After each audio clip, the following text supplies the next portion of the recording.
We're talking about connections that happen when you humanize the experience.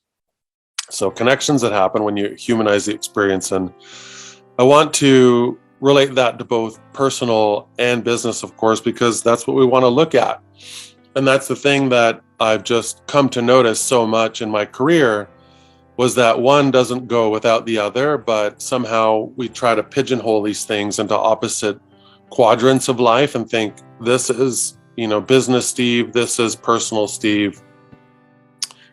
And when we try to pigeonhole who we are and what our experiences are, then I honestly believe it's really hard to create connections if we're not really humanizing the experience completely. If we're just pigeonholing and we're being one person, we're not being an entire self, and so often we just try to show the world who we are in this teeny tiny little beautiful piece, and then there's the rest of this puzzle that we don't want to show anyone because we think we'll be judged for it, as opposed to how will you be received because of who you are authentically. And when I talk about, how you're received when you humanize the experience, I just want to share a few things about what I've been going through personally, of course, but then also how that's transcended, on a whole business side and how people show up for you. So, we'll start about the personal. And what's so fascinating is sometimes the people that are closest to you, it's so bizarre, but it's still about them. It's so interesting. And then strangers come out of the woodwork and they do things for you that you would have never asked for or dreamt about ever. You wouldn't want to ask someone or expect anything from someone that you didn't even know, but yet these people come in droves and they show up and they feel your grief and they present gratitude and they tell you stories of my dad and there's so many things that start to come out when you just let yourself be you and you don't think that you're going to be judged for it. And then on the opposite spectrum, when you need help with work, right? Like, yes, I have a team, but holy shit, is not only my team, but my office stepping up for me in ways that I didn't want to ask for. You don't know what to ask for. But yet when you see how people elevate themselves for you and they help you reach or maintain or sustain different levels, or just say, what? Don't worry about anything. Don't worry about what you're going through. We got you.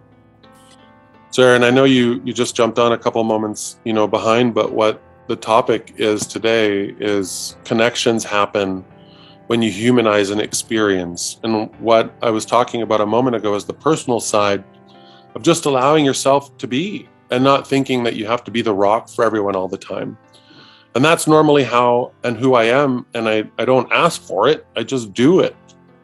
And then when you need a minute, what is beautiful to see is the people that show up in your life that all of a sudden they show you grace, they show you the things that you wish you could see more of in people. And it's unfortunate that it takes some sort of tragedy or grief or experiences like that to get the best out of people. But then even the people that are closest to you at times, who you would imagine would be the best and the most supportive, aren't. And all in all of that's okay. It's just a matter of opening your eyes a little bit wider and seeing life a little bit brighter and being able to experience who and what you are on a personal side and carry all of that over into who you are and what you are on a professional side. And the people that will show up for you there as well is insane. And even, my clients that I'm working with, one of my multiple repeat clients, she's finally able to sell a house, and she let me know yesterday. And I didn't say a word about what was going on with my dad, but my assistant did. And it's just amazing the outpouring that you get from people, because I'm not looking for sympathy from anybody. It's not what we want to look for, because we're not trying to stroke an ego and then all of a sudden put ourselves more in a corner and then have everyone look after us in the sense of, okay, I have no responsibilities now, I'm going to leave it to everybody else. That's, like, am I grieving? Has this been a crazy, horrendous, at certain points, horrific experience? Yeah. Is it real? Yeah, it is. Can I run from it? No. Could I try? Absolutely. Do I want to? Not a chance. And, it's like embodying the strength of my dad right now as I was just driving, because I'm Jewish and I was not very religious, but we're at morning prayers this morning and I'm there for my dad. And then when my brother and I were driving back to my parents' house, I was just closing my eyes and taking a step forward into who my dad always wanted me to be more of and who he believed me to be. And I embodied what I also loved about my dad and his strength, and just seeing it more clearly. And every step that I take forward, I'm just washing out the in my life. And that means I am a fucking leader who is dynamic with capabilities and wants to show up. And why the hell not? Even in a position like this, I've seen incredible sports players still perform right after, somebody extremely close to them passed away. And they were able to dig deep and not let the grief and the sorrow just stop them. They used it as an energy to elevate themselves and understand that life is going to be full of unknowns, and even with our real estate transactions and things that we do, the places that we are, places that we want to go to, it's like, why not? How can we not? I'm not some Superman, I'm no different than anybody else. I've just made decisions. I've made choices. And I tell you, when you just let yourself be you, whether it's on an appointment, whether it's this big giant thing that you want, or these goals that you're working towards, and these voices want to creep in your head just to stop you or regress you or tell you a story that's not true so you can go back into a dark corner. I mean, for what reason? When you've already illuminated that corner, why would you put, shade back on it for no reason? And that's what I want all of you to understand, is like, I cannot even express the outpouring coming from so many people, and the beauty of all of that is it just reminds me of what humanity really is when it gets to its core, and we're there to help each other build businesses, get back on our feet, stave off issues. As long as people don't see that we're crying wolf all the time, right? That's where emotional intelligence comes in, and you know what's real and you know what isn't. But that's when we're looking outside. So what I want to challenge all of you to do is, when you're looking back inside at who you are, you're all fucking warriors, right? And now that I look at my dad's candle has been extinguished here, but it lives, and now it's burning inside of me. It's burning inside of me. And I just want to take myself to greater heights that, are we ever done challenging ourselves? No.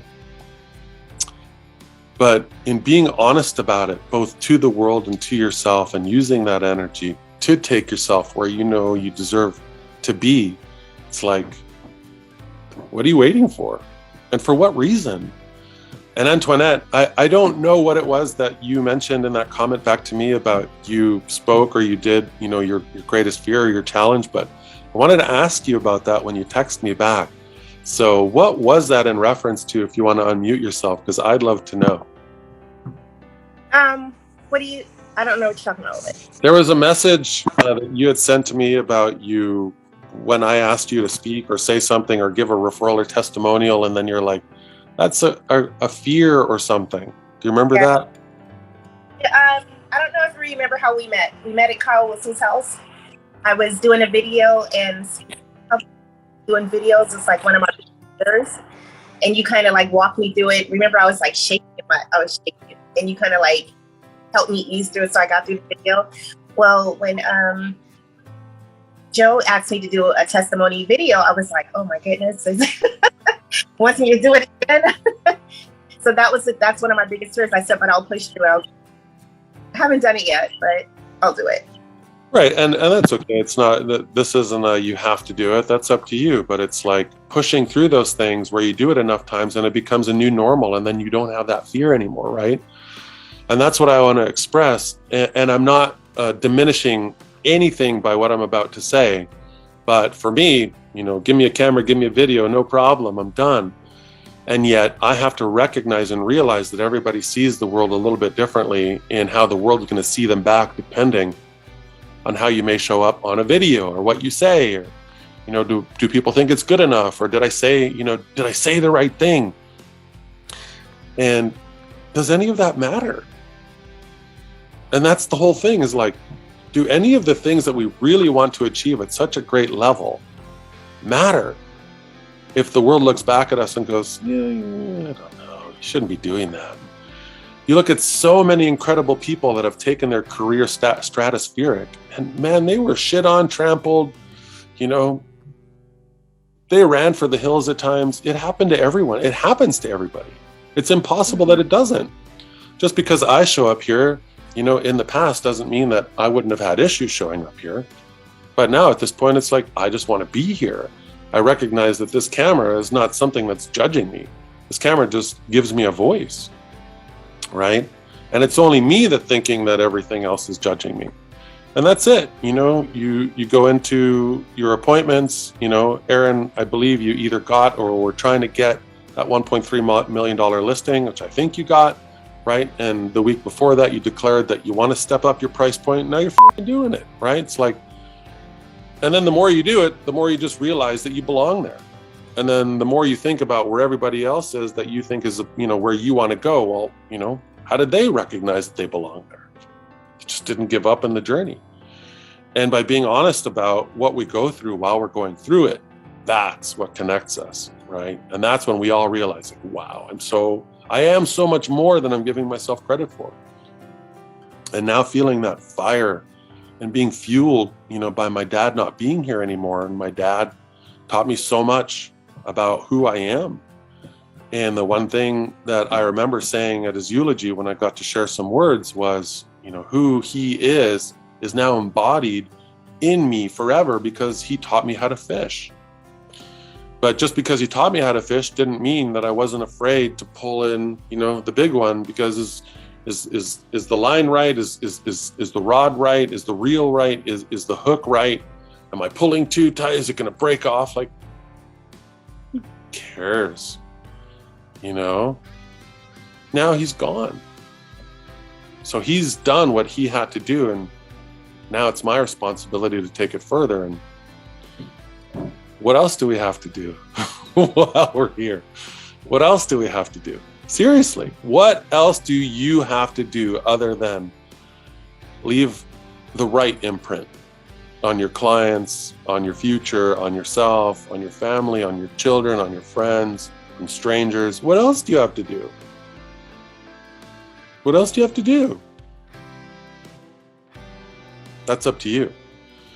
But you're just going to see everything about me change. My game is changing, simply because why not? I have that ability, and so do all of you. So I just wanted to touch on that today. I don't want to go too far into the call. I just wanted to see all of you and just share and just give you guys that extra motivation to go out and just kick ass. Reach out to friends you haven't talked to.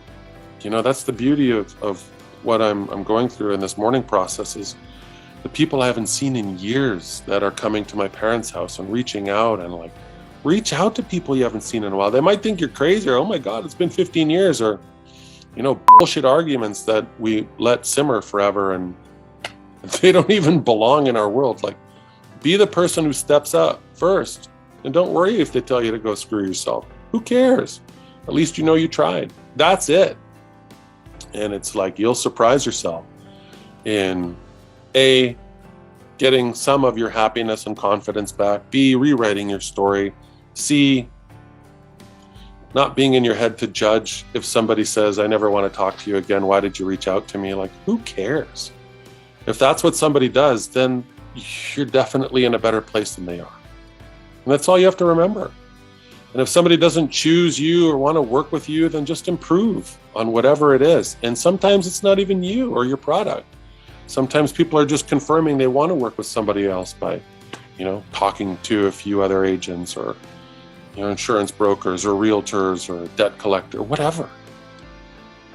It's not about you, but we try to make it about us. And for no reason other than we just want to re-solidify that tape that plays back to keep us in a corner from achieving whatever it is we want to achieve. And I will tell you, when it's over, it's over. I watched my dad take his last breath, that was it. There was no more opportunity for him. But he lived and he did a lot. And so that stuff to me is amazing. So I'm gonna let you all go till Monday. Go kick some ass. Don't worry about the small stuff because it just doesn't matter. And then I want to hear about it on Monday because I need you to challenge yourself. Because honestly, even when we finish this, do you have an extra minute? I don't know. Nobody knows. So just go get it. Because while you get it, you can enjoy it. And while you can enjoy it, you can show other people how to get it. And then when you see other people get it, then you take yourself to a whole different level. Love you all. I'll catch you all on Monday. Good to see you soon. Later, everybody. Thanks, Aaron.